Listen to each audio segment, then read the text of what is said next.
Hey there, Pokemon trainer! How's it going? Minebuild here, and today I'm going to show you how to use Beedrill in competitive battles. If you're into strategy and want to step up your competitive Pokemon game, stick with me in this video. I'll break down my analysis of this awesome Pokemon and highlight the best moves to get the most out of it in single battles. And hey, I want to hear from you too. What moveset would you use on Beedrill? Drop your suggestions in the comments. If you enjoy this competitive Pokemon analysis, don't forget to leave a like and subscribe to support the Minebuild channel. It really helps the channel grow on the platform.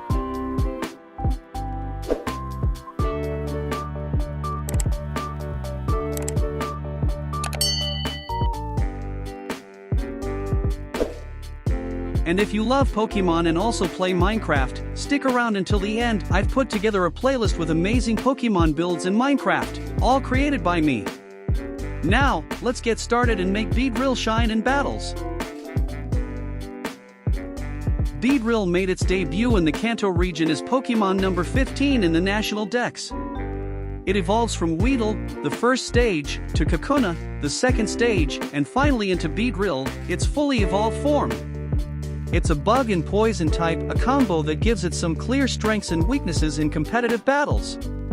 According to the Pokédex, Beedrill stands at 1 meter tall and weighs 29.5 kilograms. Its total base stats add up to 395, spread across HP, 65, attack, 90, defense, 40, special attack, 45, special defense, 80, and speed, 75. Beedrill has two very different abilities. Starting with its standard ability, Swarm. When Beedrill's HP drops below 1/3 of its maximum, meaning under 33.33%, the power of its bug-type moves increases by 50%. It's a straightforward ability. When you're low on health, your bug moves hit significantly harder. Then we have the hidden ability, Sniper. This one boosts the damage of critical hits even further. Normally, a critical hit already deals 50% more damage. With Sniper, that bonus damage is increased by another 50% on top of that, resulting in a total of 125% extra damage compared to a normal hit. In other words, critical hits become extremely punishing. Now, realistically, neither ability is amazing for Beedrill. They don't consistently fix its biggest problems, especially considering how frail it is. Beedrill doesn't have the bulk to comfortably stay on the field for long, and it isn't naturally fast enough to dominate without support. If you want guaranteed damage, Swarm is the safer option.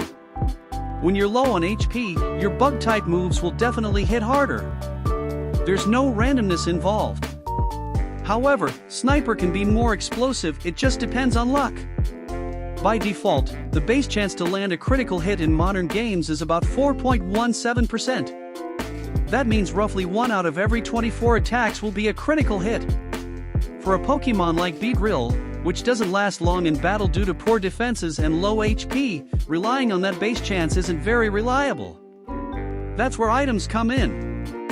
If you equip Scope Lens, you raise your critical hit stage by 1 level. This increases the critical hit chance to 12.5%, or about 1 in every 8 attacks. Ideally, you'd also want moves that raise your critical hit stage even further. At +2 stages, the critical hit chance jumps to 50%, meaning 1 out of every 2 attacks will crit. At +3 stages, the critical hit rate becomes 100%. Every attack will be a critical hit. And yes, this is possible with Beedrill.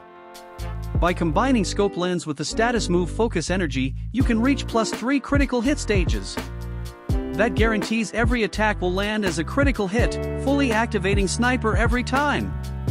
That's a very real offensive strategy you can build around. The trade-off, though, is setup time. Beedrill's speed isn't particularly high, so spending a turn using Focus Energy can be risky. In some cases, you might prefer using agility instead to boost speed and avoid being outsped and knocked out before you can capitalize on the critical hit strategy. Going back to Beedrill's base stats. Beedrill is extremely weak. Its HP is low, its physical defense is pathetic, and realistically, almost any solid physical attack will knock it out. Its special attack is unusable, its special defense is only average, its attack is merely decent, and its speed is considered poor by competitive standards. All of this makes it very difficult to create something truly consistent with Beedrill.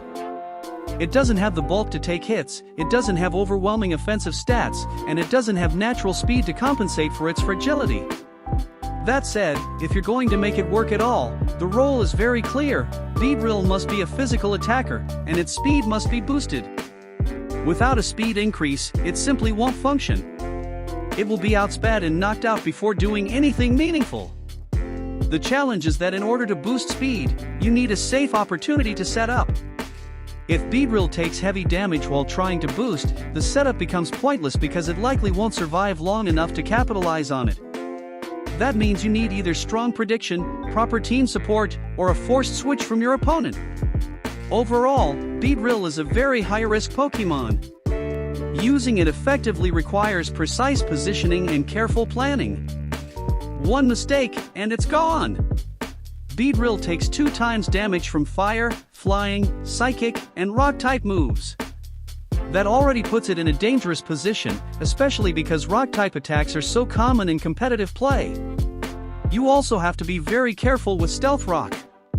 Since Beedrill is weak to rock, every time it switches into the field while Stealth Rock is active, it automatically loses 25% of its HP. Against normal, water, electric, ice, ground, ghost, dragon, dark, and steel types, Beedrill takes neutral damage. On the resistance side, there are some positives. Beedrill has a 4 times resistance to grass and fighting type moves, meaning it only takes 25% damage from those. That can occasionally give you a safe switch-in opportunity if you predict correctly. It also resists poison, bug, and fairy type moves, taking only 50% damage from them. So in summary, Beedrill has 4 2 times weaknesses, 2 4 times resistances, and 3 2 times resistances. Offensively, Beedrill deals super effective damage against grass, psychic, dark, and fairy types. Against normal, fire, water, electric, ice, fighting, ground, flying, bug, rock and dragon types, it deals neutral damage. However, both of Beedrill's stab types, bug and poison, deal only half damage to poison, ghost and steel types. Alright, let's take a look at the best move options I've selected.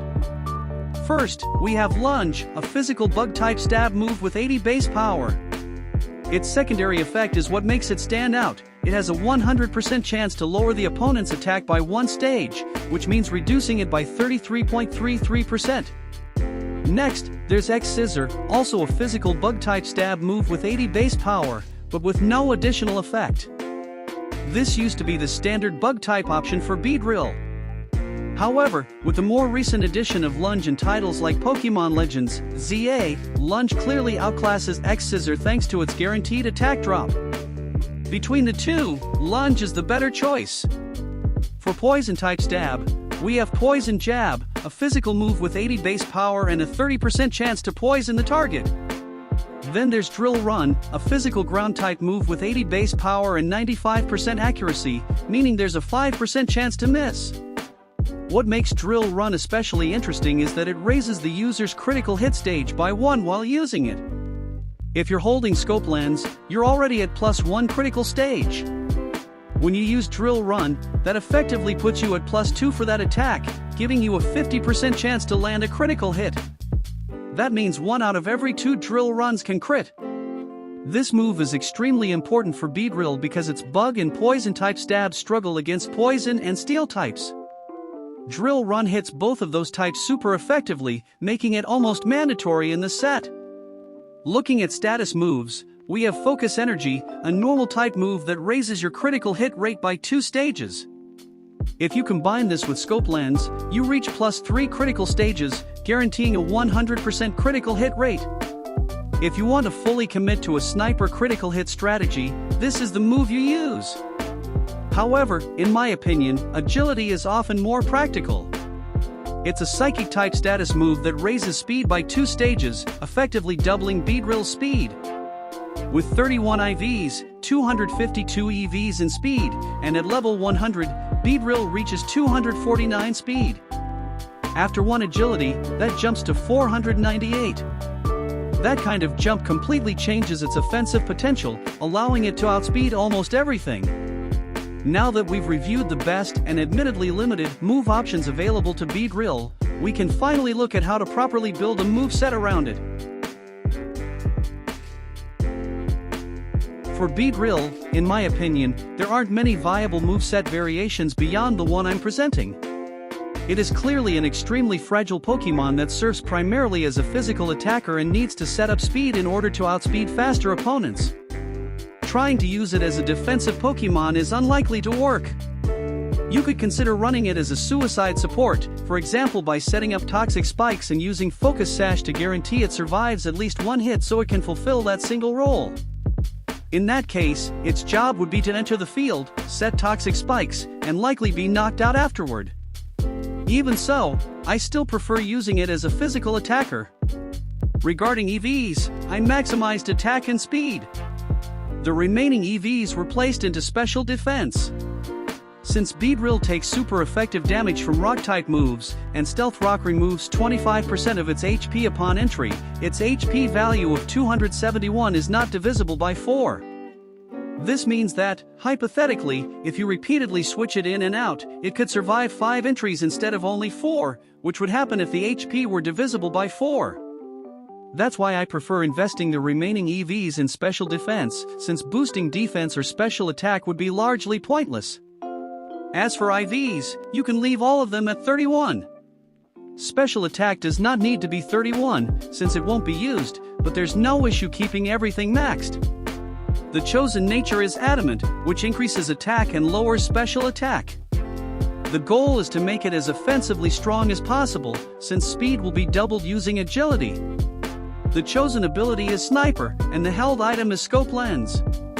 Scope Lens raises the critical hit rate by 1 stage. With that setup, Lunge and Poison Jab will have a 12.5% chance to crit, while Drill Run will have a 50% chance to crit, because Drill Run also increases the critical stage by 1 while being used. It clearly depends on luck, but if you get a favorable streak of critical hits, the damage output can become very significant, especially combined with Sniper. In summary, the moveset consists of 1 Bug-type Stab, Lunge, 1 Poison-type Stab, Poison Jab, Drill Run for coverage, and Agility to double speed. That gives 3 attacking moves and 1 setup move. In my view, this is the most effective way to use Beedrill in single battles. Let's take a look at some other moves Beedrill can learn, at least up through Pokémon Brilliant Diamond and Shining Pearl, since starting in Generation 8, Beedrill hasn't reappeared in the main games. On the physical attack side, it's worth mentioning a few alternative options. There is Knock Off, a Dark-type move with 65 base power.